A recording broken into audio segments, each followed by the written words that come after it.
All right, good afternoon, everyone. Welcome to the Tempe City Council work study session.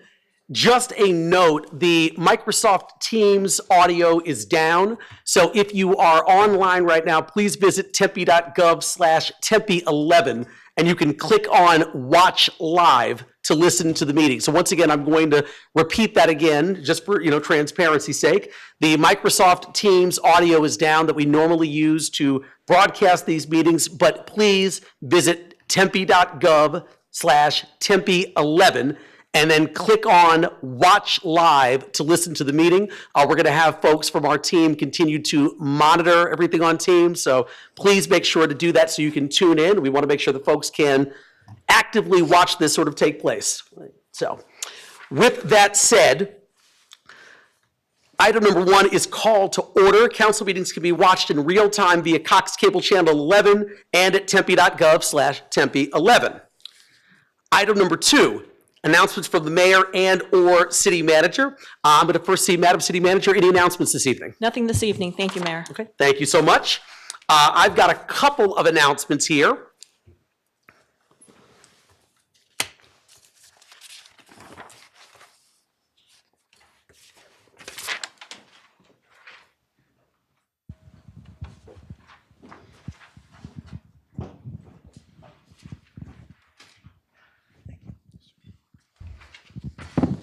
All right, first of all, item 2A, our Neurodiagnostic Week proclamation.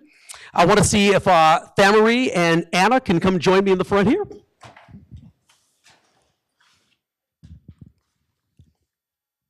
Good afternoon, almost good evening. Good to see you as well.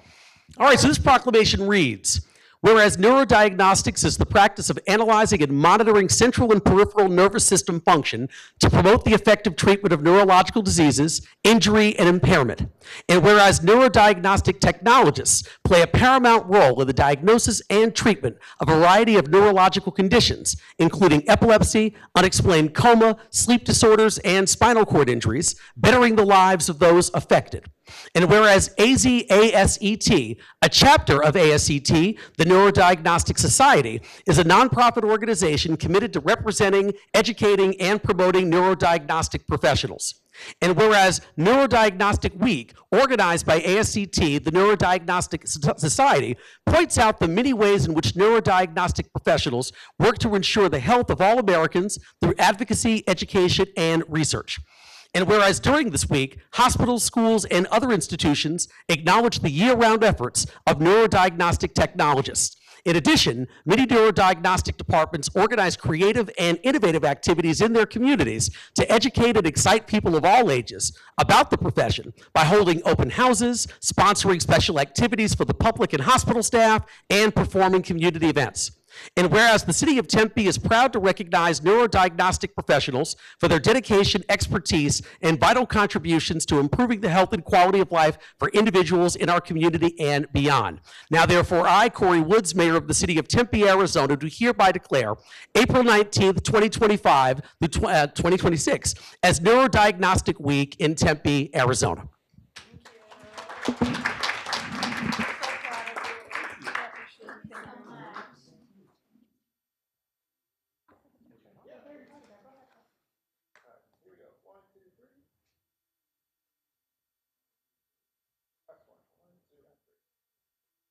Thank you. You got it. Sounds good. Thank you.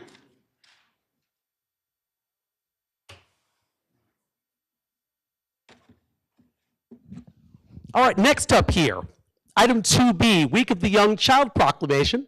I'd like to invite Lisa from First Things First to come down and join me for this. Good evening.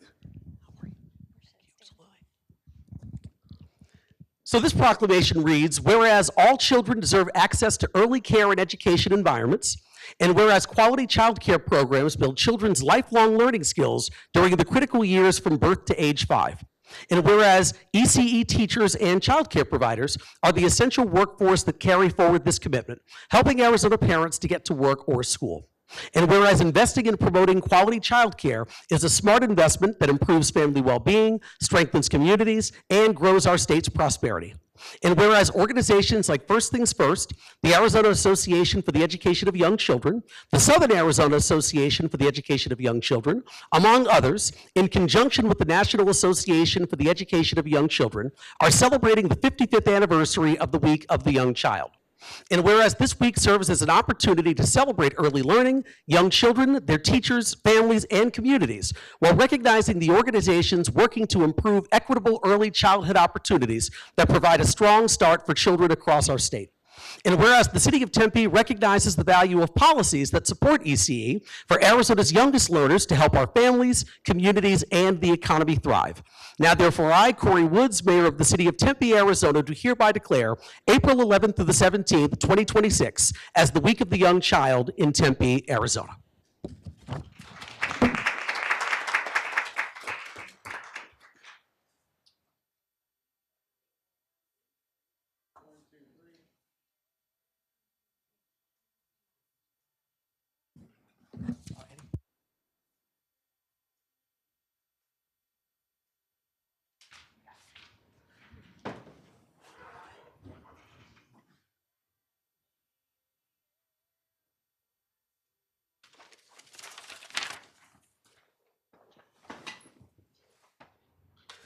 Okay.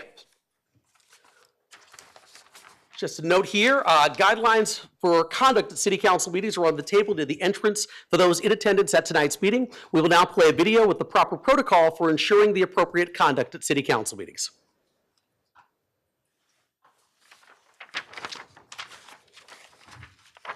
The City of Tempe welcomes public comment at this time. Disruptive behavior will not be allowed. Continued disruptive behavior will lead to removal from the council chambers. We need to be able to hear everyone in the room. Behavior that disrupts, disturbs, or otherwise impedes the orderly conduct of any city council meeting is not helpful and is not permitted. This includes behavior both inside and outside of the council chambers. Should individuals inside the council chambers become disruptive so that city business is not able to be conducted, the mayor will first ask that the individuals allow city business to be completed. There will be time for public comment during the call to the audience portion of the meeting. If no cooperation, the mayor will issue a verbal warning and let them know that the continued disruptive behavior will lead to removal from the council chambers. If there is still no cooperation, the mayor will issue a second verbal warning and let them know that the continued disruptive behavior will lead to removal from the council chambers. If there is no cooperation after asking and 2 verbal warnings, then the mayor will ask security officers to remove only those individuals who are causing the disruption. Security personnel should not engage in any way, but only escort them from the council chambers. If individuals refuse to leave, security personnel shall warn them that they are trespassing and that the next step will be arrest by a Tempe police officer. Tempe officers may have to arrest if individuals refuse to leave. Charges for trespass and disorderly conduct may apply, as well as other charges. Should anyone be asked to be removed, the mayor will recess the meeting. All right, so before we move into the call to the audience portion of the meeting, I want to take a moment to address campaign-related activity, especially as we are now in the 2026 election season. City council meetings are open to the public and are a vital forum for civic engagement. We welcome all individuals, including candidates, to speak on matters of public concern during the public comment portion of the meeting. However, because this is an official city council meeting that is both televised and live streamed using city resources, we ask all candidates, including any current council members, to refrain from electioneering or campaign-related activity while participating in this meeting. That means no discussing your candidacy, asking for votes or signatures, or displaying campaign materials such as signs, t-shirts, or literature while speaking. So thank you for helping us maintain the integrity and neutrality of our public meetings. That brings me to item number 3, call to the audience. The City Council welcomes public comment at this time for the issue review session and committee of the whole items on this work study session agenda. There is a 3-minute time limit per speaker. Let's see, first of all here, I do have one card this evening, and it's from Kelsey Files on item 4B.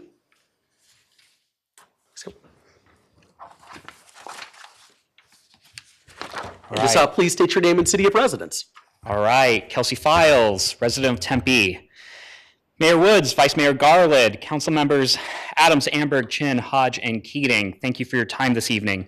While I know many of you personally, I felt it was best to be transparent and have my sentiments be on public record. I'm here tonight regarding the proposal to increase the transit tax by 1/10 of a cent by call of election resolution on April 30th. specifically without prior presentation to the Transportation Commission.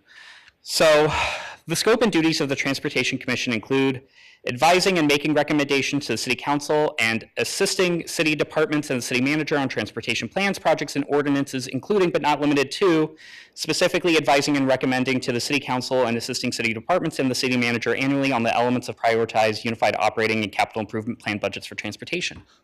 That's a mouthful. First, I want to start off, I fully support the expansion of our city's transit tax. But the reason I'm here today is because at no point has our city's Transportation Commission been briefed or informed on this effort at this point in time. Now, again, as you know, the exact statute about the scope and the responsibilities of that commission, the council and city manager are not obligated to do so. Success of these initiatives often requires citizen engagement and partnership. The record of this is actually reflected in the origin of the transit tax itself. So the original transit tax was approved by Tempe voters by 52% of the vote in September 1996. My own dad was actually part of the citizen engagement effort that allowed that to pass.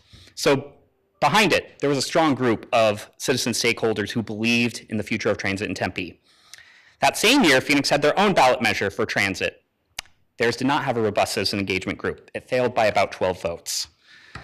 While I appreciate the urgency of this matter, we have 180 days prior to the election to get on the ballot, which requires that vote to occur on April 30th. The main impetus of this, the loss of the rental tax revenue, has been known for about 2 years. I believe there's ample opportunity to float at minimum a concept of this tax extension to relevant citizen boards and commissions. To ensure the success of this, I implore that the council and city staff properly engage the Transit Commission in the next week prior to its appearance before the council on April 30th and potential its potential sending to the ballot in November. I would like to work together with you to ensure a robust transit future for Tempe together. Thank you. Thank you, Ms. Fowles, appreciate it. Quick question, Madam City Manager. Can we have the Transportation Division or a rep actually have a conversation with the Transportation Commission within the next week before the Thursday meeting? Thank you, Mayor. I already spoke with the chair, Dawn Hawking, and she is well aware that we're going to be attending a meeting. Okay, wonderful. Thank you. Thank you so much, appreciate it. All right, that's all the cards I have this evening. Is there anyone else in the audience wishing to address the City Council at this time? If so, can you please get my attention? Okay.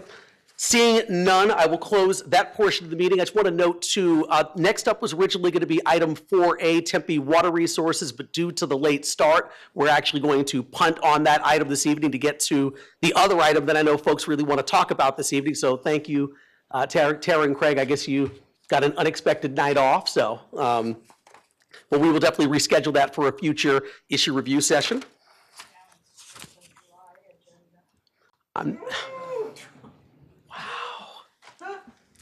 She said, now it's just a dry agenda. Okay.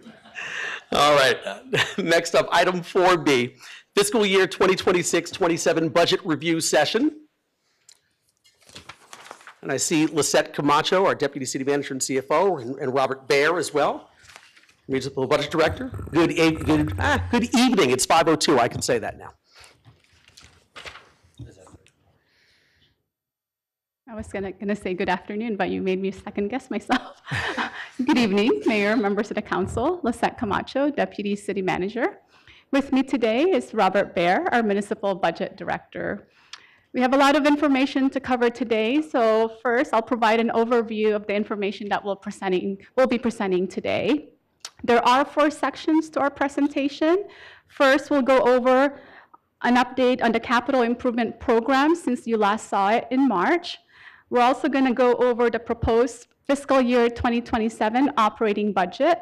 Then we'll move on to a discussion on proposed strategies for long-term financial stability. And also we'll close with the proposed updates to our council-adopted financial policies. We are seeking council direction on the proposed strategies for long-term financial stability, but no funding decisions are being made tonight. Department directors are here to answer any specific questions you have about their operating and capital budgets.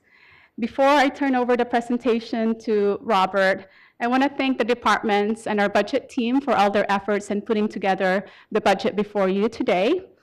I want to specifically thank Scott Gruber, Kevin DiDomenico, Marianne Lee, and Benicia Benson. With that, I'll turn over the presentation to Robert. All right, good evening, Mayor Woods and members of the City Council. Robert Baer, Municipal Budget Director. Tonight's presentation on the budget supports the strategic priorities of strong community connections and financial stability and vitality, specifically performance measures 2.11 Financial Reporting Award and 5.05 Unassigned Fund Balance. As we near the end of the fiscal year 26-27 budget process, we have a placeholder for a budget review session on May 4th, followed by the formal adoption process for the budget and property tax levy. Tentative adoption is scheduled for May 14th. Final adoption is scheduled for June 4th, and the property tax levy adoption is scheduled for June 25th. We will start with an update to the recommended capital budget we presented last month on March 23rd. The proposed recommended capital budget is $6.5 million higher than what was proposed on March 23rd due to an adjustment to the reappropriation budget for the water utility building asset management project. So this was a project that was budgeted this current fiscal year. It is not going to be completed by June 30th, so we are reappropriating that budget to the fiscal year 26-27 budget. Additionally, we have adjusted the funding split for the city-wide regional radio system maintenance and replacement project to reflect which areas of the city currently have radios. Overall, the fiscal year 26-27 CIP is an 18% decrease from the current adopted budget due to the completion of significant projects like TMOC and significant improvements to the water wastewater system. And as a reminder of some of the significant projects included in the current proposed 5-year CIP, you can see those listed here. Now moving on to the operating budget. The recommended fiscal year 26-27 operating budget is 2% higher than the fiscal year 25-26 adopted budget. The budget includes compensation provisions for employee groups with memorandums of understanding, as well as increases associated with the class and compensation study. On this slide, you will see changes in the budget for the city's operating funds. Compensation does impact all of these funds. On the next slide, I'll go through a little bit more on general fund, water, wastewater, and ambulance. I do want to highlight the increase to transit is driven by Valley Metro costs for providing light rail, streetcar, and bus service. And the decreases you see for solid waste and transportation are associated with their vehicle replacement cycle. There are less vehicles anticipated to be replaced in fiscal year 26-27 than there are in the 25-26 adopted budget. So in this slide, you can see a summary of the supplemental requests and CIP operating impacts that are included in the recommended budget. In this budget cycle, we limited non-cost neutral supplemental requests. In the general fund, we do include the advanced hiring of 6 additional fire positions for the Novus Fire Station that was previously included in the long-range forecast we presented back in February.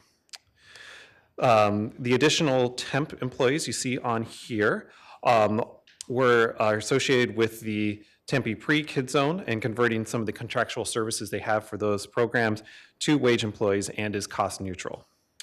The increases in water, wastewater are for the operation maintenance and startup costs associated with recently completed capital projects. And the additional positions in the ambulance fund will help assure that we maintain coverage requirements and will be partially offset by decreases in overtime.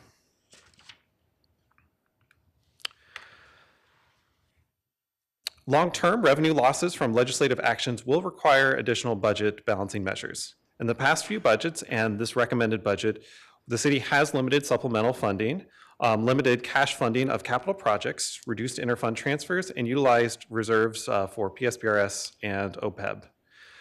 For a discussion of strategies for long-term financial stability, I will hand off the presentation to Lizette. Mayor, members of the council, as you all know, recent state legislative actions have significantly reduced revenues available to cities like Tempe.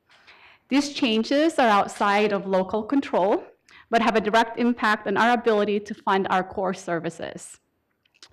As a result, we are taking proactive steps to ensure financial stability while continuing to serve our community and deliver the high level of service our residents expect. We are focusing on long-term sustainability over short-term fixes. Today, we are seeking council consensus to move forward with the proposal, which I'll go over in the next few slides. However, the ultimate decision for the proposals that we're making today will reside with the voters and residents of Tempe. We do have a lot of information to cover in the next few slides, and I can respectfully ask that we wait and hold for questions until we finish this section of the presentation.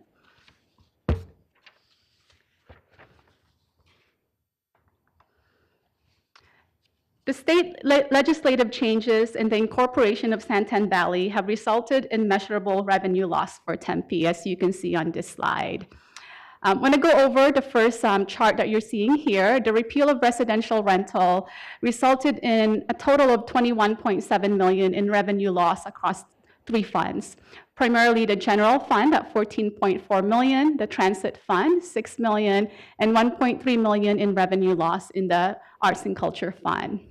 The proposed federal income tax conformity is also expected to result in $2.4 million in revenue loss for the general fund. In addition to that, the incorporation of Santan Valley lowers the City of Tempe's share of state-shared revenues. The impacts are $1.3 million in revenue loss for the general fund, and the highway user revenue fund will incur a $300,000 loss. The losses I've talked about on this slide are annual losses. The combined losses from the external factors I talked about reinforces the need for proactive long-term financial planning. Our goal with the proposals that we have here today is to act early and responsibly rather than respond later with more disruptive measures. Last February, we presented the long-range forecast, and this is the same scenario you saw for the general fund.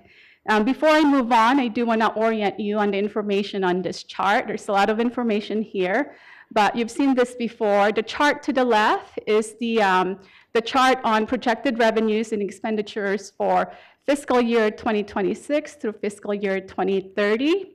The red line that you see is the line for expenditures, and the blue line you see is the line for revenues.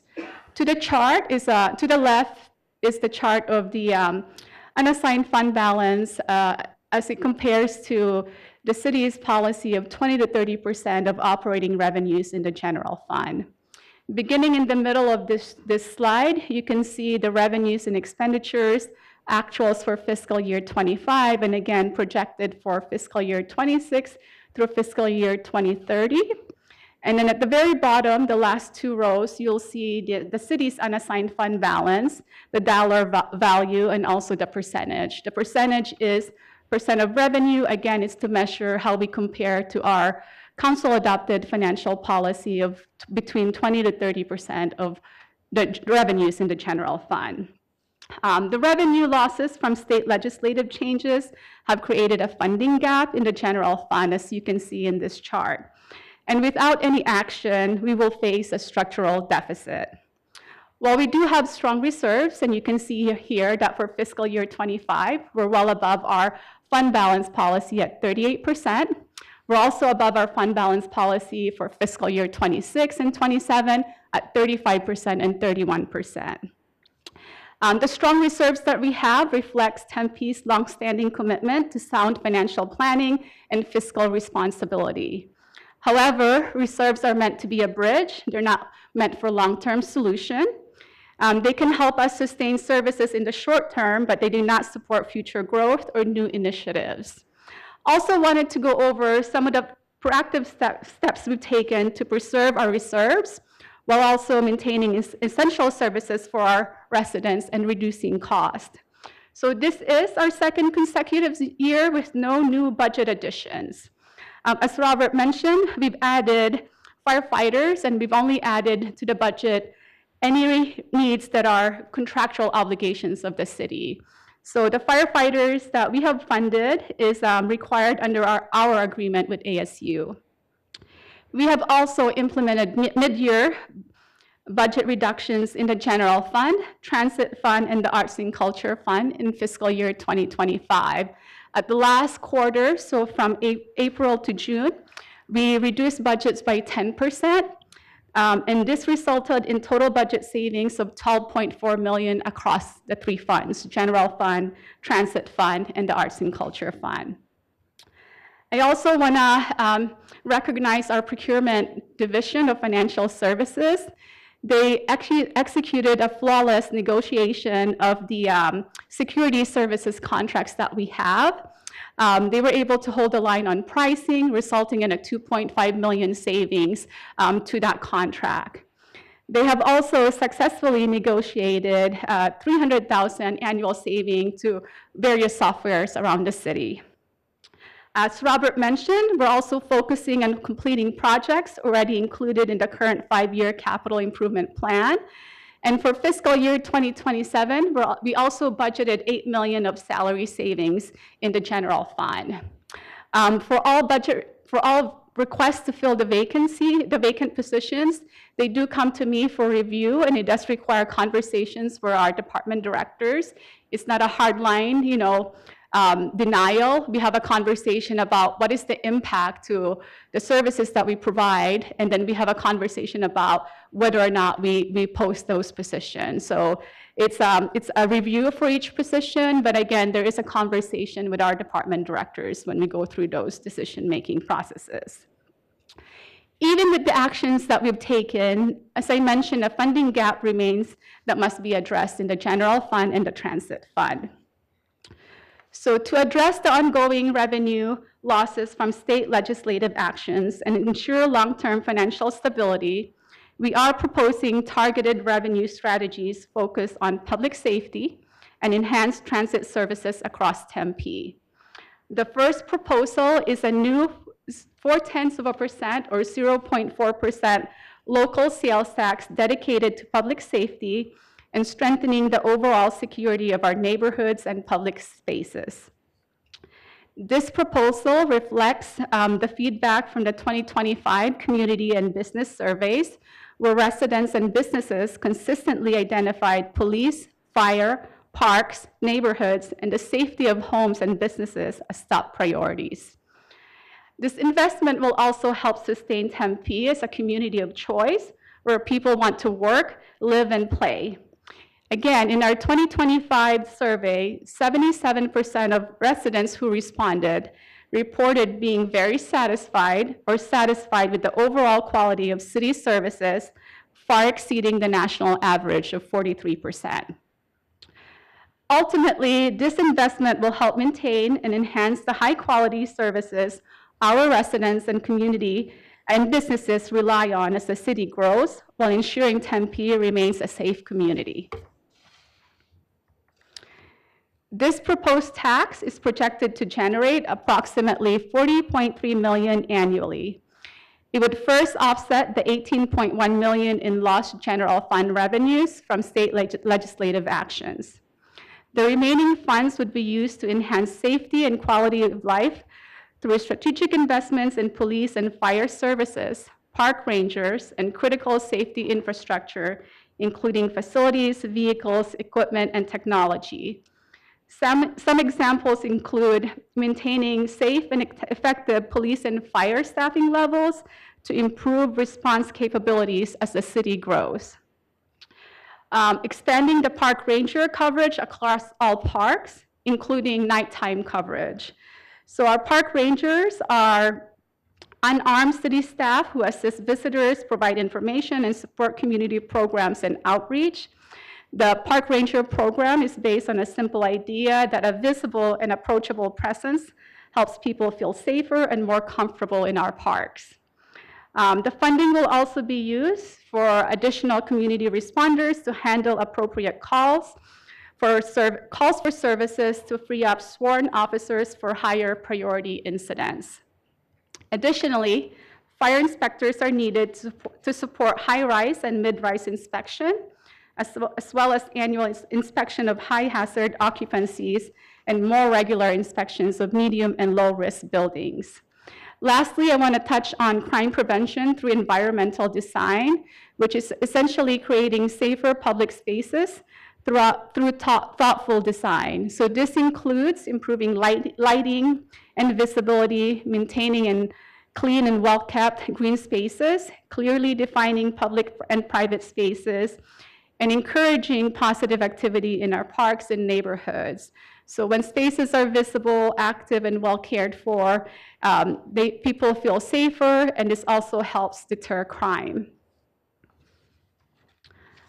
Our second proposal is to increase the transit tax by 0.1%, so 0.1%. This increase would support Tempe's continued commitment to multimodal transportation.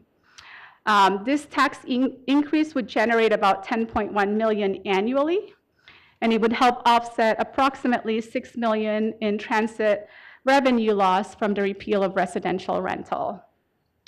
The proposed funding will be used to enhance transit services and mobility throughout Tempe, and key investments include improving regional connectivity through the streetcar expansion to Tempe Marketplace and to Mesa, supporting the grant funding to create a safer, more seamless pedestrian and cyclist crossing over the east bank of Tempe Town Lake, expanding safe, convenient options for biking and walking citywide, and additionally, funds will support multi-use paths that better connect neighborhoods to jobs and key destinations, as well as improvements to rider comfort, safety, and accessibility at transit stops.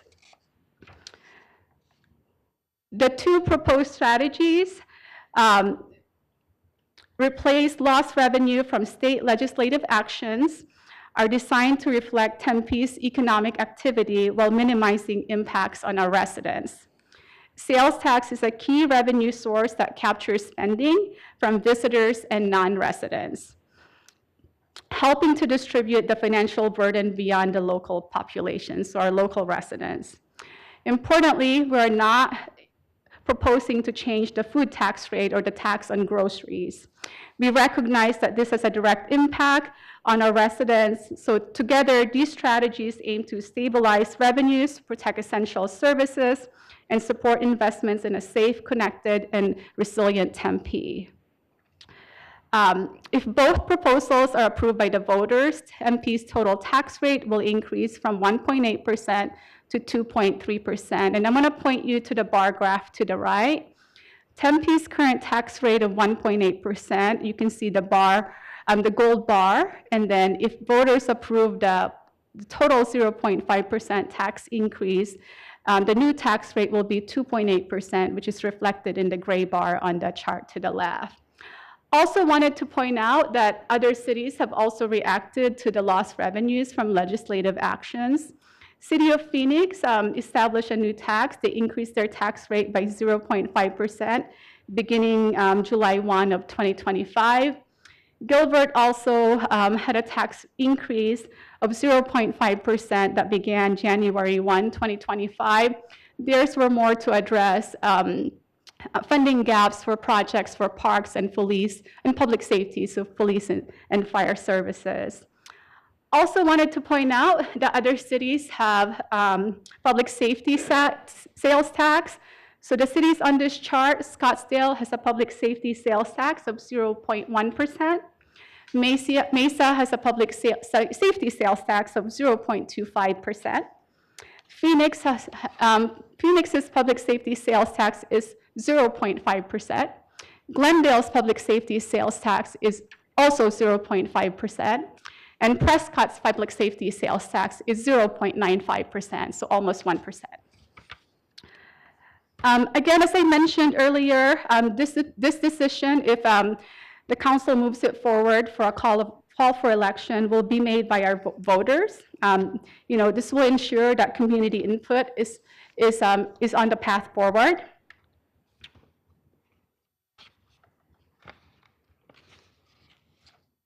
Again, we're not recommending any changes to the food tax. It will remain at 1.8%. This decision recognizes the direct impact on our residents and recognizes the current inflationary increases and rising costs of living. So in summary, overall, the proposal before you today addresses revenue losses from state legislative actions while prioritizing equity and affordability, ensuring that essential goods remain accessible while leveraging broader economic activity in Tempe. These strategies aim to stabilize revenues, protect essential services, and support investments in a safe, connected, and resilient Tempe. If council has consensus to move forward with the proposals before you tonight, the proposed measures would go, the call of election will be held on April 30th. And also, we will do public outreach from August to October. Early voting will begin October 7th, and election day is on November 3rd. Ordinance updates will be in November and December, and the new tax rates would take effect January 1, 2027. So in closing, the proposal promotes transparency, supports meaningful public engagement, and ensures that the decision ultimately rests with our voters. So that concludes this part of this section of the presentation. I will pause for questions. And also, and just as a reminder, we are seeking council consensus on moving forward, but we'll open it up for questions right now. Okay. Thank you, Lisette. Thank you, Robert. Appreciate the presentation. I've got a couple of council members already in the queue. I'm going to go Councilmember Hodge and then Councilmember Keating. Thank you. Thank you for the presentation. I have I have several, but I think that I'm only going to ask a couple right now. My first question is, we did a tax like this a few years ago, past tense, but it had a sunset on it. Can you give the reason why we're not trying to do a sunset tax this time around and it's more permanent? That's my first question. So the tax that we had increased a few years back, and it's before I joined Tempe, was really to address an economic downturn. I believe it was during the 2008 recession. So recessions are different than the revenue loss that we receive from the loss of residential rental. Recessions, with recessions, for the 2008 recession, that actually lasted about 18 months. So eventually the economy, gets back to normal. And as you can see now, our economy has rebounded significantly. With that in mind, those tax rates, as I mentioned, sales tax captures the economic activity of Tempe. So when the economy rebounds, your sales tax revenue also will rebound. The repeal of residential rental, the city was preempted from taxing those activities. There's not a way for us to gain those revenues back. They're completely lost unless the state legislator puts approves another legislative action to say that cities can continue to tax those categories. So that's the main driver for that. The 18 million I mentioned in the general fund, there's really no way for the city to recapture that through economic growth. That category is no longer taxable. Thank you for that answer. And my second part is, I know we're looking at the taxes and taking that to the voters. But have we done all our resources on making sure that we have looked at all our programs, all of our, everything that we have, programs and our things in the city that we can, as I would say, cut the fat? Now, I'm not talking about employees, but I'm talking about maybe looking at how we can make sure that we are at cost at everything we're looking at in our programs in the city. So that can subside some of the tax on that. Mayor, members of the council, the general funds budget is about $341 million. What I will say is that 54% of that is public safety. And your next highest category will be, community services, which is your parks and recreation. And then you have community development, which addresses permits, planning, and so on. And the next large would be your community health and human services. So all the other departments within the city, the total, the non-large departments, they only amount to about 36 million of the total 341 million budget. So in order to look at all the services, yes, we can certainly look at the services that we deliver and prioritize core services, but I do feel that we're not quite there yet because as I mentioned, for fiscal year 25, fund balance is above, the policy, and so is fiscal year 26. Really, the intent with the proposal today is to act early before we have to take those drastic measures like cutting services. Thank you. I will give the rest of my time to my colleagues, 'cause I have other questions, but I want to just see, I don't want to replicate the same questions. Thank you, Councilmember Hodge. Councilmember Keating? Thank you, Mayor. Thank you, Lisette. Can we go back to slide 14, please? Thank you. So this is a confusing slide, and I've seen it for years and years, and still every time you see it, it's kind of like, what exactly am I reading here? So I just kind of want to go through some stuff for the benefit of the public and maybe anyone else that isn't quite understanding, because I'm not sure I am, right? So we're in fiscal year 25, 26, correct? Correct. Okay, so it's the council policy to maintain an unassigned fund balance of between 30 and 20% of annual revenues? Is that? Between 20 to 30% of annual revenues, correct. Okay. So right now, we're at 35%? We're estimating to land the end of the fiscal year at 35%, correct. 35%, okay. So it's looking like we have, to me, and tell me if I'm wrong, that we have 2 years before we drop under 30%, and then we hit the 26%? Correct. 2 years from today? Year and a half. A year and a half from today? Okay. So, but that 26% would still be within our policy of 20 to 30%? Correct. Okay, thank you. Sorry, I'm trying to put this all together here. So we could, in theory, then go to fiscal year 29-30 and still, if projections play out, and still be within the council policy of our fund balance without taking any action? We would, as the chart shows, yes, we would be within fund balance policy, but that requires no new additions to the budget for the next 5 years. So that would be no hiring anybody, no addition to the CIP to? Correct, and we'll continue to maintain the vacancy savings throughout this forecast. As I mentioned for the general fund, we already budget 8 million of vacancy savings. That's around 5 to 7% on an annual basis. So we're gonna need to maintain frozen positions to be able to achieve those vacancy savings. So we wouldn't be at total, hiring. We wouldn't have fully staffed departments. And also for 2030, so after 2030, you will be below the fund balance policy, and we would be utilizing most of our reserves. So thank you for that explanation. Does that include like not council raises, but staff raises too? Would there be a total freeze on spending at the levels it is today? The forecast includes the agreements that we have, the memoranda of understanding that we have with our labor groups. Those agreements are in play. So the agreements include those increases. So for non-sworn employees, so that would be 3.5 to 4.4% on an annual basis, depending on where they are in the classification and where they are in their steps for their job. Thank you. I see that, it kind of, our unassigned fund balance drops rather rapidly after next fiscal year, more so than it did the previous years. It goes down by 5 as opposed to 4 or 3. And then it kind of slows down again.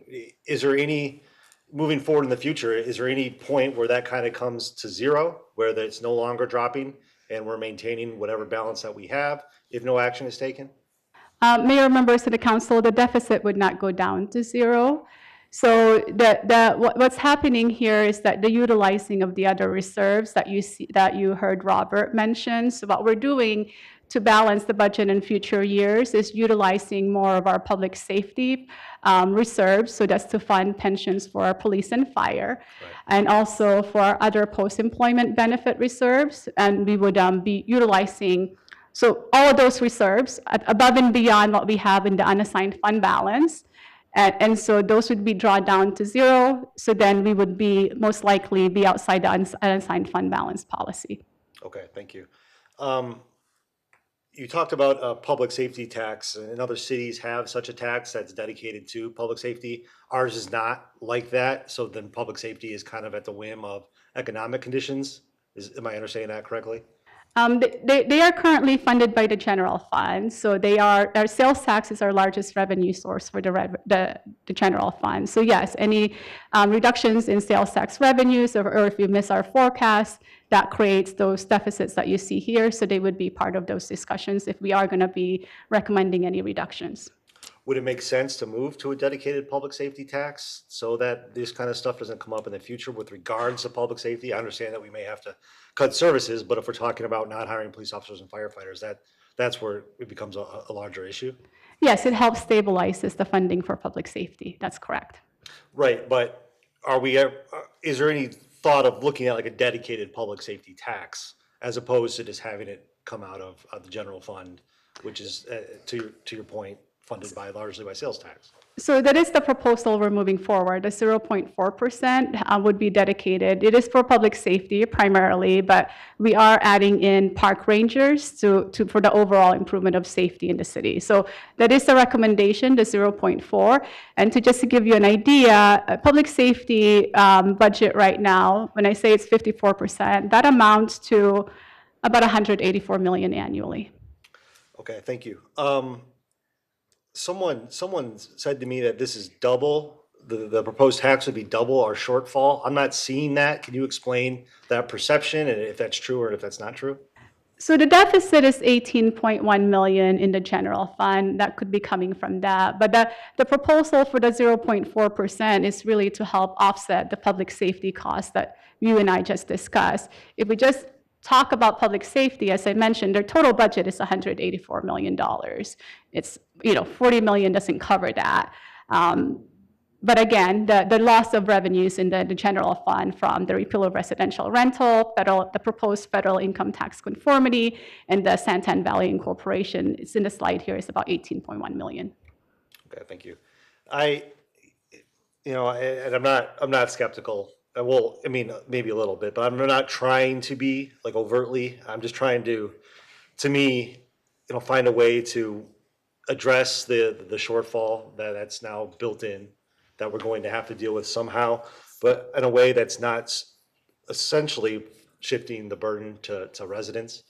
And I'm not sure how to do that. So I'm not like up here saying what you said is bad or anything like that. I'm working through it as I'm talking.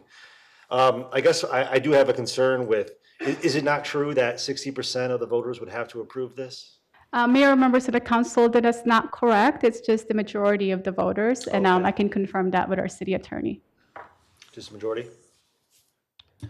Mayor, Councilmember King, yes, it's a majority vote. So All right. there is a certain state things that require 60%, but that's not applicable to the city. Okay, I asked, I remember during pre-K discussions, we wanted a dedicated 1/10 of 1 cent to fund universal pre-K, and that was considered outrageous, and that the voters would never approve it because we needed a 60% threshold, but I could be misremembering. So I'm glad that that's not the case, because that was a really big concern of mine. And I guess another thing I would quickly just ask is there any way to recoup the funds in other ways, right? Like, I don't know, like maybe it's an increase in the bed tax, so it's not the residents paying for it, it's visitors. Maybe it's a one-time property tax levy or something like that, or maybe over a couple of years that then sunsets once things have been more sorted out. I'm just trying to think of a way that it's not just the everyday public. As I just tried to buy a $5 candy bar, and the cost of a living has gone up so precipitously in the last 10 years. I'm just trying to figure out a way to square that circle. Yes, Have we looked at any of that kind of stuff? Mayor, members of the council, no, the bed tax would not work because the bed tax is a dedicated funding for tourism. So that's embedded in state law. So we would not be able to use for public safety. And then the other piece that you mentioned I'm sorry, I forgot. Well, like a secondary property tax. Secondary increase, property tax. Secondary property taxes can only be used to repay general obligation debt. And then also for the primary property tax, which we can use for general fund, that is limited to a 2% increase every year. And the city takes advantage of that 2% increase every year. So we're already doing that as a part of our budget process. And if you don't mind, as you're asking your questions, I forgot to go over the consumer impact of this tax increase. And if I can just forward to the slide here. You see a chart here to the left. The consumer impact of the, if voters approve the 0.5% increase, our tax rate would go from 1.8% to 2.3%. And that would mean that for every $100 that is spent here in Tempe, it would require an additional 50 cents in taxes. So a 1.8 tax to $100 is $1.80. And then a 2.3% tax on $100 is $2.30. The difference is 50 cents. So for every $100, there would be new taxes of 50 cents. Right, yeah. Yeah, I get it. I'm thinking about perception and things like that as we move forward. And, there's been considerable amount of pushback already. So I'm just trying to think of, are there any other ways to possibly recoup some of this money? So you've answered my questions and I appreciate it. Thank you. Thank you. Okay, thank you, Councilmember Keating. Councilmember Chin? Thank you, Mayor. Councilmember Keating, I appreciated your questions. Thank you. Embedded in those were some things that I had questions about. And your question about, have we talked about a dedicated public safety task? I don't know that it would come directly from staff, but maybe you introduced an idea that we need to think about, because that's concerning with this whole topic right now. So I just want to level set to see if I understand this correctly. This, as you do, and thank you for the team for doing the long-term analysis, this is never a, it's always a very squishy and difficult, very challenging to crystal ball and look at big numbers for things out of our control. And Councilmember Keating, your question helped answer something for me. On previous taxes that were sunset, it was because things were predicted to change. Whereas this one cannot be changed because we didn't do it. It was state and federal action. The rental tax, the federal tax alignment, and the state shared funding. So not of our control, which is why you and your team have had to look at options. So I have questions related to options. So this exercise was largely born out of the need to cover a deficit that we didn't create, but was created for us of approximately 25 to 26 million total, right? Correct. Roughly, okay. So the proposed, and thanks, this slide is what I was looking at earlier. So the proposal is that for every $100 spent by visitors, non-residents, some residents, but we get people coming into Tempe spending quite a bit, so it would be 50 cents for every $100 spent. Okay.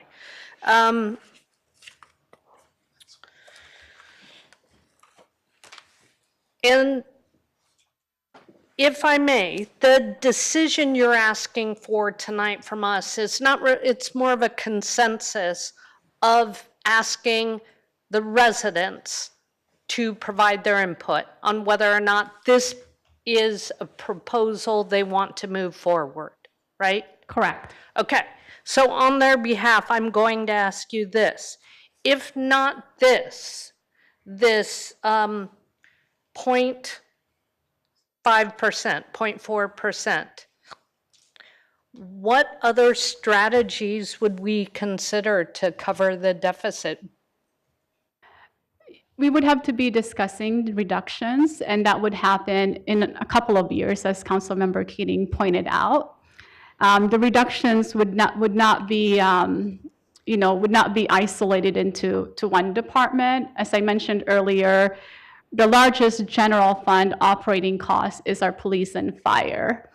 The next largest would be parks within community services. Then you have community health and human services.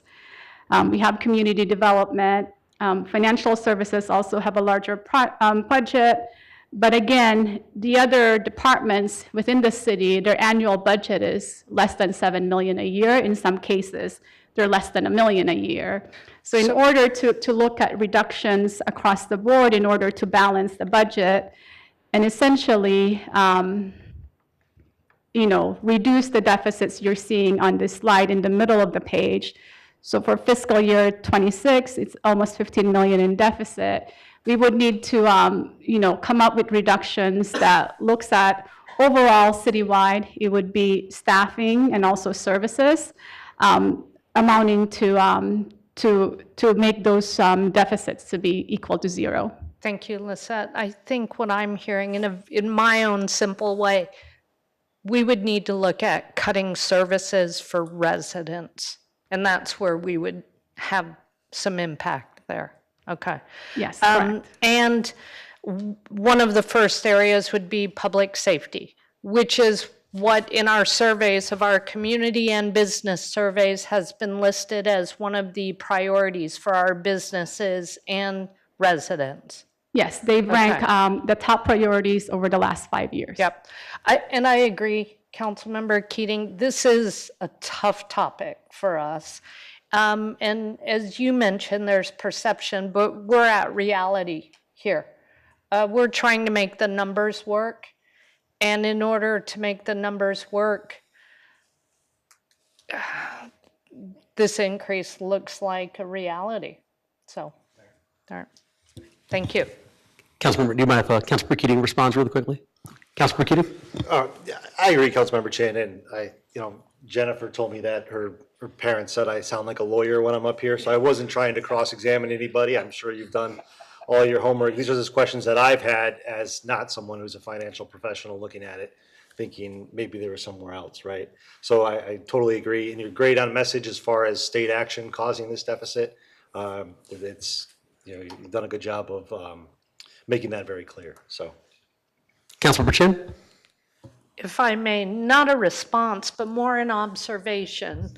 We have people watching, we have people that ask questions. I'm always educated by my colleague, Councilmember Amberg, on why it's important to speak up to our state legislators also on these topics. We didn't do this. We didn't create the hole. It was created for us. We're trying to figure out a solution. And we're left with a very difficult task. And this is where we need our residents to weigh in also and speak to our state legislators. Can I speak to one level of frustration about the residential rental tax repeal in general? My biggest frustration with that is that, of course, as a person who is a renter and has been for the last 6 years, just for members of the public, the fact of the matter is I am all about the notion of giving people rent relief, especially folks like myself who are renting for the purpose of trying to save money to eventually buy another home. But the frustration about the way that was actually crafted, that piece of legislation, is there was nothing in it that actually then made sure that the savings were going to be passed along to the people who were actually renting. And so all it does is end up creating a windfall for the people who own the apartment complexes or are renting to people who are just frankly trying to keep a roof over their heads or trying to get ahead. So that's my biggest frustration about the fact that we're sitting here right now regarding this rental tax thing, is the people that I feel that initially was, that it was supposed to help. If the legislation had been written better, I might have felt better about providing that relief. But at the end of the day, I don't think anyone has been passed along any kind of reduction due to the fact that this actually was repealed. So, Mayor, in fewer words, so your rent didn't go down? it did not. Okay, thank you. Councilman Bramberg? Well, just before I start going into this, I will say that during the debates at the legislature, whenever they were talking about the residential rental, that was brought up that there was absolutely no enforcement in that bill to require these folks to actually lower rent. So basically what they did was they took $20 million out of Tempe's budget, out of money that was going to stay in our community, and shipped it to California and Minnesota, because that's where most of those firms are from. So having said that, I spent a lot of time with the legislature. I did a lot of budget negotiations while I was there as a staff member. And we did have to go through years where, I mean, with the recessions, where we had to figure out how we were going to come up with the difference between this is how much money you got and this is how much money you're supposed to be spending. And there's two ways to do it. There is to create a new revenue source to fill that gap, and the other way is to go in and maybe start tightening your budgets and looking at programmatic cuts. And what we tried to do at the time, and what I'm still in favor of, is not necessarily, and I've talked about this in other council meetings, is I'm not a big fan of just going in and saying, hey, everybody stop hiring, hey, everybody's going to take a 2% cut, everybody's going to do this. You referred to as earlier our core services, and I think that definition means something different to every person that you talk to. Everybody's in favor of public safety. Everyone wants clean water whenever they turn the tap on. People want to get their trash picked up. But once you get beyond what those kind of charter services are, is when I think we really need to start doing some soul searching as to what it is that we need to be providing the city whenever we have this kind of shortfall. I will talk about the sales tax. Councilmember Keating, I actually think that, in my personal opinion, this is the correct, if you're going to do this, sales tax is the right way to do it. I'm hoping that I'm getting this right. We have 200,000 people that live in the city of Tempe. We have another 200,000 that come in every day to work. We have to staff, from a public safety standpoint, 400,000 people a day. It's not the 200,000 that are paying the property taxes. It's the other 200,000 that are coming in as well. So yes, I think that once they come in here and they go and they have lunch and they go to Tempe Marketplace and they buy something for their mom for Mother's Day while they're here, they should have to pay for part of the public safety personnel that we're having to put on our books for that. So I absolutely think that the sales tax is the right way to go. I'm just not convinced that 0.4% is where we need to be. I'm thinking there's got to be some type of middle ground. I do have a question about the transportation one. I don't know if it's for you or if it's for maybe Eric. Most of that money is going to go towards a couple of projects, the streetcar and the city's portion of it. A lot of people know this. We got a $25 million grant from the federal government to build a pedestrian bridge over the east side of the lake. So this would be a way of generating tax revenue to build, for the city's portion of that. Those are one time, which is usually what we go for bonds for, right? Whenever we want to pave the streets and we want to build a building or something like that. It's not sales tax. It's going to be, bringing in money in perpetuity for us once those actual projects are being done and they're built. Why would we still need to have that tax? Mayor, members of the council, for the streetcar, for example, there's going to be an operating maintenance cost that will come with the extension of the streetcar to Mesa. And I believe the preliminary estimates from the Transportation and Sustainability Department at the time when we were reviewing this through the budget process was around 10 million. Right. So why would we need to, so we're going to take the money now that we're collecting now to build it, and once it's built, then we're going to use the money that it's collecting to maintain those projects? Because it's just not computing in my head right now that the amount of money that's going to come in to build the project is a lot more than what we're going to need to maintain it.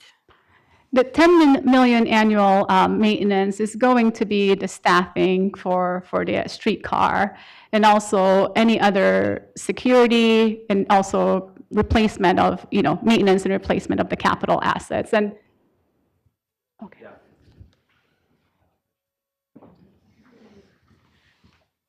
Thank you. Just one quick note. Eric Iverson, Transportation Sustainability Director, Mayor, Councilmember Amberg. One thing to mention, the operational costs are indeed high. I think it was mentioned for public transit. It was also mentioned, I can't remember if it was Robert or Lisette, about increasing costs for operating service. We all know this, like from all the services we provide, but Valley Metro who is our partner for operating transit service in the Valley, and for Tempe as well, those costs keep going up. And so the proposal, the .1 proposal for transit would include maintaining and being able to keep up with all of our transit service as well as streetcar for operations. So that was the question I was having. Is it going to not just maintain the streetcar and the pedestrian bridge over Tempe Town Lake, it's going to help with Orbit and Our other bus existing transit systems, services, everything else? it would Okay. help us maintain those services. Okay, thank you. Okay, next up, Councilmember Adams, then Vice Mayor Garland. I'll be quick. I'm always concerned about raising taxes. It's something that I really don't like doing at all. And so it's, I'm struggling with this. The state really hurt us when they took away our rental tax. And renters should pay taxes because they use our roads, they use our sewers, they use our stoplights, they use our sewage, and they enjoy our parks. They call 911. They should be paying taxes just like the rest of us do. And if they didn't use any of our services that we provide, it's really disheartening that they don't pay taxes and that the state did this to us. But at the same time, I really want us to look at, is there anything else we can do to cut any fat at all so we don't have to raise taxes? Thank you. Thank you. Vice Mayor Garland? Thank you. I think a number of my questions have already been asked, so that was really helpful to have someone else ask them, and then I can kind of noodle on the answer. So I really appreciate that. One of the things that I had been looking at, and then you had mentioned it here also, is that as soon as that rental tax was taken away, as soon as that vote happened, I remember there was a huge discussion among staff about what are we going to do, and instead of waiting for the January 1st date when it happened, we started making adjustments in advance. So when people have asked us, why don't you guys cut services, why don't you cut people, why don't you cut programs, we had already started doing that as soon as this thing was taken away from us. So I think it's hard for people, I don't know how many people knew that, but you had said it here, it was $12.4 million in savings. We did a 10% reduction before those things even started happening, and before they really hit our budget. So I just want to say that we have been taking those positions. So I just want to make sure that we're clear that we have done that, and I don't think it's bad for us to continue to look at those things. But one of the things, the freezing of the positions that we had, our population is continuing to increase, and it's going to continue to increase every year as we go on. And we have to be thinking about what we're going to be doing to cover those services. And I'm specifically thinking about our public safety services and our human services that we have. We want to be able to continue to care for our residents in emergencies, and we want to continue to care for those people who are the most vulnerable in our community. And in order to do that, we need to have those fundings for our public safety and for our human services department. So that is just something that's not going to change. And again, the population is increasing, and so cutting services and cutting programs is not going to help us if we continue to get a larger population as we go. I do appreciate Mr. Iverson coming up and talking about the transportation, because originally reading this, I did not grasp all of what this is going to be doing for our community moving forward. So I would just suggest in these open forums that you're going to be having and discussing with the public, that we make sure that they understand that also, because if you have council members that don't quite get it, it would be helpful to be able to have that. The other one is, I just want to reiterate, I looked at this and I'd written it down a couple times here on my little notes, that it is 50 cents, if we do this full number, it's 50 cents on $100 for the people that come into our community, or people that are, for that tax itself. I don't have an issue about the 0.4%, but if that's something that the public is, if we talk about lowering that, I don't know how that would work and what that number would be, but I'm comfortable with where we're at right now. The last thing I want to say is, I know we keep saying it and said it many times, cutting positions cuts services, and that harms our community, and I don't want to do that. I do want to say that I was really surprised that we hadn't taken the transportation information to the Transportation Committee. for the commission, because I do think that one of the things that I've been talking about since I literally got on council was about our boards and commissions and how we really need to be using those residents that are on there to be able to help guide us a little bit better. So I just think that we need to do a little bit better job at that. And I'm not pointing fingers at anybody. I could be doing that same thing. So thank you so much for the presentation. I know it's not easy, and I know you're taking a lot of darts and arrows from us up here, but it's important that we understand what we're doing moving forward, because we want to be able to give this to our residents and have them understand it as well as we're trying to understand it now. So thank you. Thank you, Vice Mayor. Councilmember Keating? Thank you, Mayor. I guess it's kind of a follow-up then from what I said earlier in Councilmember Chin's suggestion of maybe looking at a broader policy of a public safety tax. And since we have 4 years of fund balance to maintain just our goal, just our savings goal. It's not like then, the city's broke, but just our savings goal. We probably have another 10, 15 years before the city's savings would be gone if those numbers stay the way they have been. Could we not then punt this for a couple of years and kick around the idea of doing a dedicated public safety tax? I think that might be easier to sell to the voters as far as we talking about the state legislature's actions that cause these structural deficits that we have to deal with every year is more nuanced and convoluted and a tougher sell, I would believe, than say, hey, we want to make sure as the city keeps growing, we have the best police officers and the best firefighters. So please approve this, and we can separate public safety from the general fund dedicated funding source altogether. And like I said, we could do that in the next couple of years and still maintain our policy direction. And even if we went under our policy direction 5, 6 years from now, in order to get that done that way, I think that would be something that I would be fine with. I don't know. I guess that's more of a question for my colleagues, if there's any appetite to do something like that. Could I? Yeah, no, please, Lisette, go for it. Mayor, members of the council, I failed to explain this properly, most likely, but this is going to be segregated from the general fund, because this tax itself will only be used for public safety and other safety initiatives for the city. But, we included park rangers. The revenues will not be commingled with the general fund. We will create a separate fund for this, because the ballot language is what's going to guide the use of these funds. And it doesn't include, I'll make it up, human resources, financial services, and so on. So the ballot language that you'll see, I don't have it in front of me, that you'll see at the call of election, it specifies funding for police, fire, other programs that would enhance safety in our neighborhoods, parks, and public spaces. So it can be used for their operating and also capital, so that would include vehicle and equipment and so on. So thank you for that explanation. So in the code then, in Tempe law, not a lawyer, so then we could not touch it for anything else. Correct. Even if we wanted to. Even if we got 7 people up here that said, I want to build something different. That's correct, because it's not the city code, it's the ballot language that will guide this. And we will also update our city code to reflect what the voters voted on. Would there be a way to divorce public safety from the general fund altogether and have it be funded through a dedicated tax?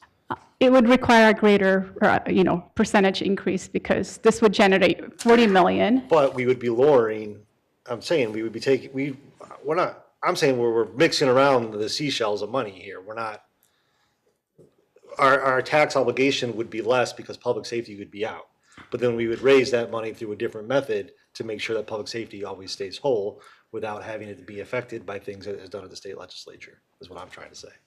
I don't, maybe I'm not communicating right. I don't know. It seems. So in order to do that, again, because the existing tax that we have is a general fund tax, and then, the voters also approved the increase of the general fund tax. And that 1.2 is what we have right now for the general fund. That can be used for any purpose. It's already established, right? So that includes public safety and other general operating funds. To fully, like you said, divorce public safety from that, you wouldn't just be able to transfer that tax to public safety, because it has its own purpose per the ballot language of the voters and when they approved it. So that's why they are all segregated depending on the uses when we take it forward for voter approval. Thanks. I just don't think I'm explaining myself well. That's on me. So I will send an email. Thank you. Councilor Bramber, do you have a follow-up to that? Yeah, I mean, I guess, would we be able to pose a ballot question? I guess this is more for our city attorney saying, hey, if the 1.2% sales tax that we have right now, 0.5 of that is going to be dedicated to public safety. I think that is what Councilmember Keating is trying to go after. Yeah, but I'm assuming we would have to go back to the ballot and ask voters if they were okay with that, because they've already voted on just the general purposes. Well, and that what kind of was my point, is I think if we did it later under a different structure, it might be an easier sell to the voters like that. I'm saying we have longer of a runway than a week to decide whether we're going to do this. We have years before it really becomes a severely pressing issue. Mayor, members of the council, Robert just reminded me that our sales tax rate of the 1.2% is actually lower than the public safety expenses. We have state shared revenues and other revenue sources to supplement all of that. I was going to, and I'll go back to Councilmember Adams in a second. I was going to actually say something to Councilmember Keating's point, but a little bit different. The way I'm reading this from the way it's been presented is that if the voters actually pass what's being proposed this evening, and they stabilize the sort of public safety portion of the budget, which you said is roughly about 54% of the entire budget, that would also allow us to ensure that we can take care of the other critical functions of the city from those employees who are performing those functions, because now we basically know we've got a revenue stream to address police, fire, park rangers, things of that nature. But that means now the other things we talked about, community services, community health and human services, and all of those things, there's more freed up money to now take care of those services, because we've basically taken care of the public safety side of the ledger. It creates some flexibility in the general fund. That's correct. Okay. One quick question I had here too, and then I've got a couple of other statements that I do want to go back to Councilmember Adams. So I know we had a couple of conversations here. I know Councilmember Hodge mentioned some things earlier regarding the earlier sunset and things of that nature, and not talking about that here because I do understand the issue with that. Back then it was a situation, because I was on council at that time. I know Councilmember Adams, you were an employee here at that time, but I remember the biggest issue at that point was the thought was this was a great recession, and that the staff at the time who were kind of running the finance department, the perspective was once the economy kind of levels out in 3 or 4 years, the revenues will return back to pre-recession levels. And so that's why there was the sunset at that point in time. But in this situation, I know as you talked about, the issue is this is a permanent loss of revenue.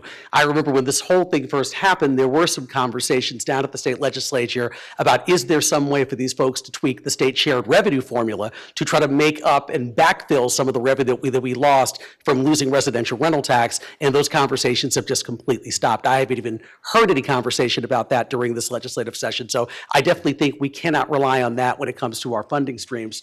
But one thing that was brought up just as one idea, and I want to see kind of what your take on this is, that did happen in 2010 was, I know we at one point had a buyout plan for employees. It was not a layoff situation, but it was one for certain employees if they were further along in their careers. We offered sort of a very nice package to folks, whatever, if they decided, hey, I'd like to forego my last year and a half and take that. I'm just curious, is that something that we might consider now as sort of a separate item? Is that too expensive to do? Did that frankly work the way that it was intended, 15 years ago or so? And I know you weren't here, so, but I'm just curious. That's just one thought.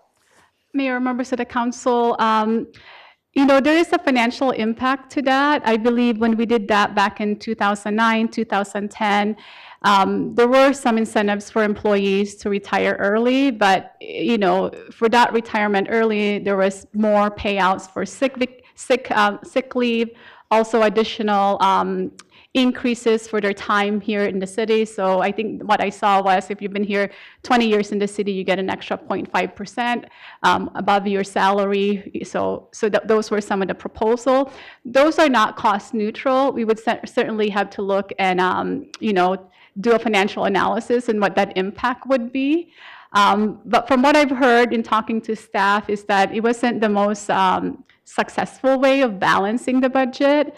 But we would have to, if that's something that council wants us to look into, we can certainly look into that, but we would have to create some parameters and what that would mean for the, retirement incentive program. No, and I appreciate you saying that about saying there is no kind of one thing that would solve this entire problem. A buyout plan is definitely not a means to solve the issue that we're talking about. But would council be okay with Lisette at least kind of looking into it and bringing something back to us at some point? Yeah. Okay, sounds good. Okay, I just wanted to ask about that, but obviously not expecting any kind of final answer this evening.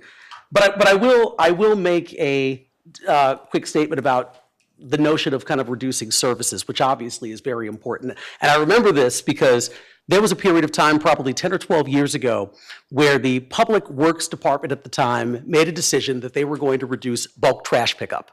I remember this like it was yesterday, even though I was probably 12 years younger than I am now. And the assessment at that point in time was only about 25% of the people in the city of Tempe are actually utilizing this program. So if there's something that we could actually scale back from a services perspective, let's do that. So we went to reduce that program from once a month to twice a year and sort of by appointment. And I can tell you, for myself who was here at the time, it was messy. I mean, I remember residents calling and saying, I'm looking at this toilet that's now sitting in my alley because my neighbor's been remodeling their home and it's now sitting out there for days, if not weeks. There were situations where people would take a sofa outside because a group of people would leave a house and they would leave it in the alley, and we didn't have that same consistent schedule. And so therefore, I remember residents at that point being furious about the reduction in services just about that program that we figured only about a quarter of residents are actually utilizing. But it had a real impact on people's lives because they were frankly seeing things like, discarded furniture and things of that nature that really bugged them because they felt like the sort of cleanliness and the order of the city that they were used to wasn't being properly maintained. And once again, that wasn't a city staff issue. It was just simply an issue of we tried to do one sort of service reduction and we were met with a tremendous amount of blowback. I say that only as an example because I know our residents, one of the reasons why they live here in the city of Tempe is because of the exceptionally high quality of the services. And of course, that means therefore by the employees that are performing those services. And I know that what you said, when you looked at kind of where to levy this tax, you looked first at the community satisfaction surveys that we do each and every year and looked at the things that people frankly rate highest and of most importance. And that's how you made the decision to say, I think we should go in this direction and go to the public safety tax. So I appreciate the fact that you use the data, not just that we had internally, but frankly data that's provided by our residents as to not what's important to the council, but frankly what's important to them. And so, from my perspective, I understand exactly why we're doing this. We can have conversations about the rate. I will tell you the 0.1% on transportation, I think makes complete and total sense, given the fact that that rate has been in existence for about 30 years without an increase, and our transit system continues to expand. When I think about trying to find ways to reduce congestion and also combat the effects of climate change, the streetcar and the pedestrian bridge are all very much critical tools. And for some of those things, like the pedestrian bridge, we have to provide a certain financial match in order to get that. So I see that as absolutely money well spent. If we want to talk about the other portion, like I understand why the 0.4 is being suggested. If there's some conversation that council members want to have about that, I'm totally happy to entertain that. But I will say, I definitely want to, my caution is the notion of severely reducing services at some point in time, because I really do think, I remember as just that one change to bulk trash pickup, which none of us thought at the time who were on council was going to be a firestorm. It absolutely was. And I can imagine if that caused big issues, if we started having drastic reductions in police and fire and community health and human services and community services, there would be an absolute uproar. As a matter of fact, I should note, especially when it comes to public safety, we noted a few weeks ago that we've had approximately a 21% reduction in violent crime over the last 6 to 9 months in the city of Tempe, which was the highest reduction of any city in the entire East Valley. And if all of a sudden we have fewer police officers, fewer park rangers, fewer firefighters, that number is going to probably start ticking up again, and I think our residents are going to be none too happy about it. So I think it is really critically important. I think it is important to look for, as council members have talked about, to look at efficiencies and things that we can do internally to see if there's ways where we could make a little bit of a dent there. I would love to see if we could kind of take a look at a buyout program, and if that, we think, after your financial analysis, if that might be effective in being a piece of a solution, but not the full solution. But I definitely understand why this is being proposed. The reality is, this is a city of choice. People live here because of the high quality of the services, and if we don't have that high quality of services, I think a lot of people are going to make a mass exodus from here, which I know none of us up here support. Councilmember Adams? Thank you, Mr. Mayor. A couple of things. Well, you brought up that horrible situation with the trash, the bulk trash pickup. That was actually the Public Works Director's decision at the time, and he did not include any of the community in the decision. They just laid it out, twice a year we're going to be doing bulk trash. And the community, of course, had a really harsh reaction, and they should have, because there was no communication. That is why when we have to talk to our neighbors' hoods and get their input about how often they do it. I think bulk trash is picked up a lot more than 25%, personally, what I see in neighborhoods, and I've been to a lot of neighborhoods, and people are leaving it out almost every house. So that is, I think that every other month is working out really well, and I would continue to support that. I don't want to change that, but the neighborhood inclusion is, so that's what went wrong with that project. Because I was in Public Works at the time, so I remember it, and I advised against it. But what did I know? So also, I'm really glad to hear that you are including park rangers in public safety, because fire and police and park rangers are public safety, and that is so important. Our people in our parks are feeling much safer. They love the rangers. They love seeing the rangers. The second they see the ranger, they feel safer. So it just is really, I'm just really happy about that. So thank you for that. Also, have we looked at AI, using more AI to try to make it a little bit more? Mayor, members of the council, we are using a lot of the AI tools right now, as long as they've been approved through our IT department. So there is an initiative to expand on that use. We were one of the first cities to have the AI policy guidelines, the responsible use of AI. So it is something that is we continue to leverage. And as you know, we're going to be implementing a replacement for PeopleSoft, new softwares out there too, having AI embedded in their programs. So again, but we have to work with IT to make sure that the city's data and infrastructure remains safe. I was thinking that might be a way to reduce costs also. So thank you very much for the presentation. Excellent. And you did a great job filling these questions tonight. Proud of you. Good team. Thank you, Councilmember Adams. Well, okay, I'm down a couple of members here, so I probably need to wait until they return so we can. Does anyone else have anything they'd like to add, though, right now on council, other than what's already been said? Okay. All right. I will. Okay. One back. Let me do this then, just to make sure, because I think all 7 of us definitely need to be here for this. Let's just take a quick 5-minute recess, and then we'll come back and we will kind of give direction to staff about what. He's there? Oh, she is? Yeah, I'll get her. Okay, yeah. Yeah.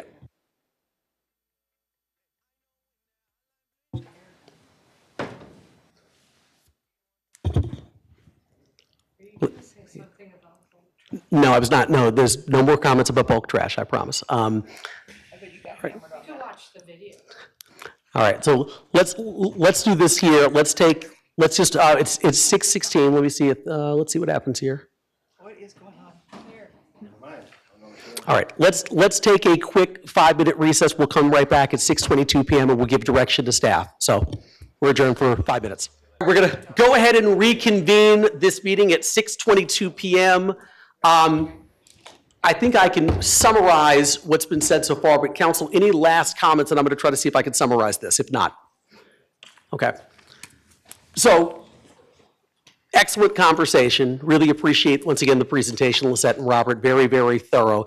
What I'm wondering about here, I mean, obviously, we are not this evening taking a formal vote on this measure. We're simply getting a presentation. and seeing if we're okay with at least forwarding this to the April 30th meeting, which would be next Thursday, where the council actually would ratify things. So I just want to once again confirm to people who are either in the audience or watching this evening, nothing is final as of this evening. But my suggestion would be that we move forward here with the existing proposal and put it on the agenda for next Thursday. Obviously, council members have time between now and next Thursday to ask additional questions of staff if they would like, and also even to make changes from the dais if there are things that people at that point in time say, I've still got a burning issue with this, I have additional questions, or I'd like to make an adjustment or a tweak. But I think for now, given at least what I've heard, I think it would probably be useful for us just to say, staff, please go forward and can prepare this for the April 30th RCM. Does anyone have any issues with that? No. Okay.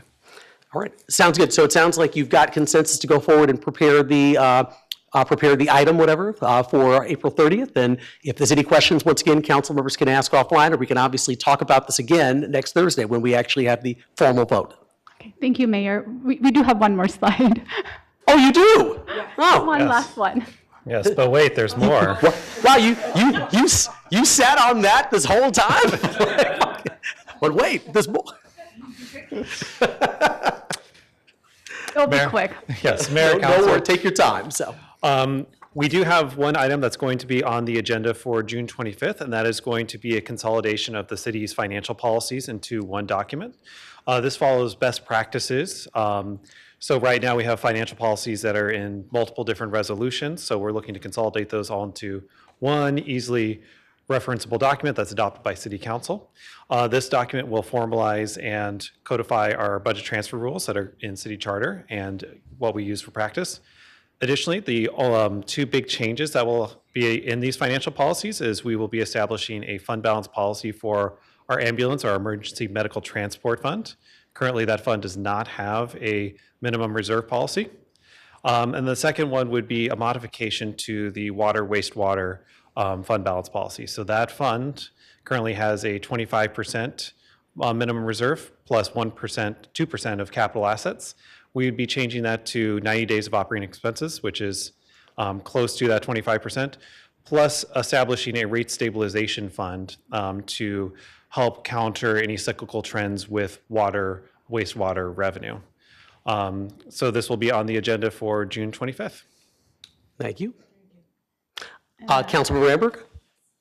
Thank you, Mr. Mayor. I do have a question because I have absolutely no idea what the difference is, but in the packet that you gave us, it was going 25% of current year operating revenue to 90 days of current year budgeted operating expenses. What is the difference between those two? Is it the same and you just said it differently, or? No, revenue and expenses are different. So this is following best practices and our recommendation from our rate study consultant of having 90 days of operating expenses as the basis for our fund balance. So, when you think about having money in the bank, it's not that, oh, we need to have money in the bank because of a certain percentage of our revenue, but it's more of to cover our expenses that can happen on a day-to-day basis. That's what we need to keep those reserves for. Okay, thank you. Thank you very much. Vice Mayor Garland? By doing this, does this help us with our bond ratings? Yes. It does. Okay, thank you. Okay, thank you. Any other comments or questions from council? Yes, Councilmember Adams? Can you tell us the difference between, I know we're bond rating is 2 right now, but we're going to go back to 3, right? Right now, our bond ratings are for general obligation bonds. They are actually all AAA, so we're rated by Fitch and S&P. Oh, I thought we had gone down to AA's. There was a methodology change that affected it, but for Fitch, because there's a legislation that passed, and it allows us to go one notch higher, but we are still AAA for Fitch and S&P. Great, that's important to know. Thank you. Okay, thank you. Any other comments or questions? Okay. Thank you so much. Appreciate it. Very informative. Thank you. Thank you. So basically, once again, to recap, they will go forward to prepare the resolution for next week based on the feedback that we got and the current proposal. But obviously, nothing is final until it's final, and changes can be made if necessary. So thank you, everyone. Appreciate it. That means I'm going to move on here to item number 5, call to the audience. The City Council welcomes public comment at this time for the Committee of the Whole items on this work study session agenda. There is a 3-minute time limit per speaker. Madam Clerk, do we have anyone wishing to speak? No cards submitted. Thank you. Okay, thank you very much. I'll look into the audience. Is there anyone in the audience right now who wishes to speak? Okay, seeing none, I'll close that portion of the meeting and move on to item number 6, Committee of the Whole. First up, item 6A, proposed council subcommittees. Are there any proposals for new council subcommittee at this time? Okay, and seeing none, I'll move on to item 6B, council subcommittee status updates as needed or recommendations for council direction. And I will just go down the list here. Hold on here. Give me 1 second to get to that part of my other agenda.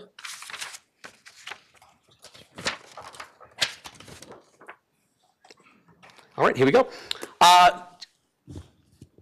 Item 6B1, Animal Welfare and Cruelty in Tempe Council Subcommittee. Councilmember Hodge, any updates? No update.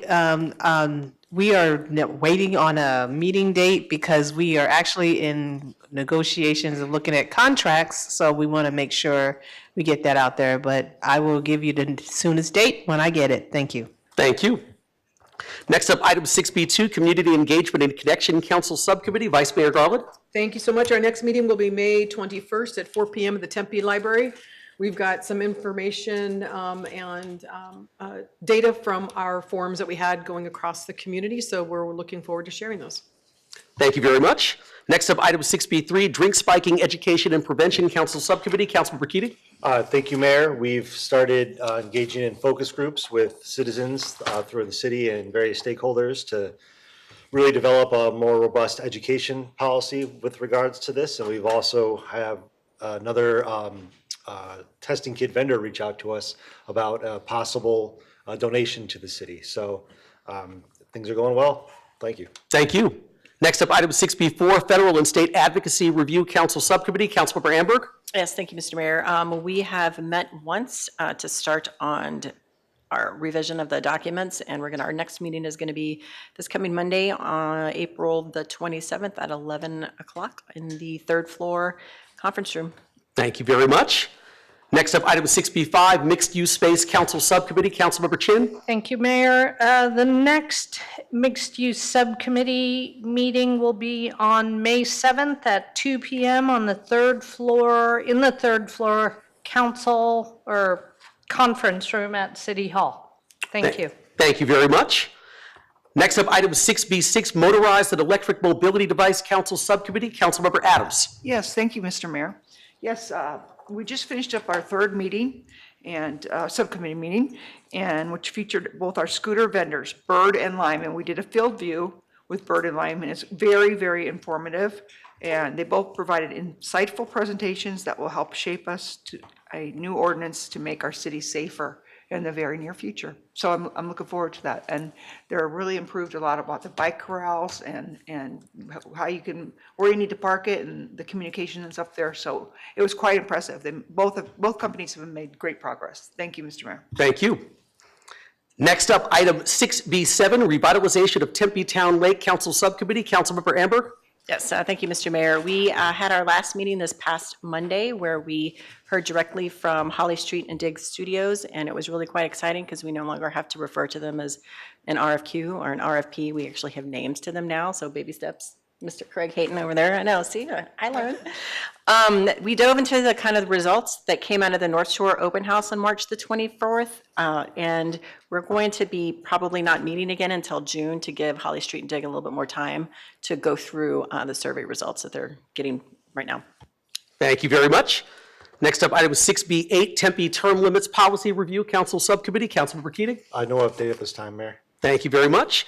Next up, item number 7, future agenda items. Members of the City Council may request that an agenda item be added to a future issue review session, but in accordance with the Arizona Open Meeting Law, there should be no discussion on the item other than to clarify the request. Would any council members like to add an agenda item to a future issue review session? Okay, seeing none, I'll close that discussion and move on to item number 8, which is adjournment. The next scheduled work study session will be on Monday, May 18th, 2026. We are adjourned at 6:33 p.m. Thank you so much, everyone. Sorry about some of the technical difficulties.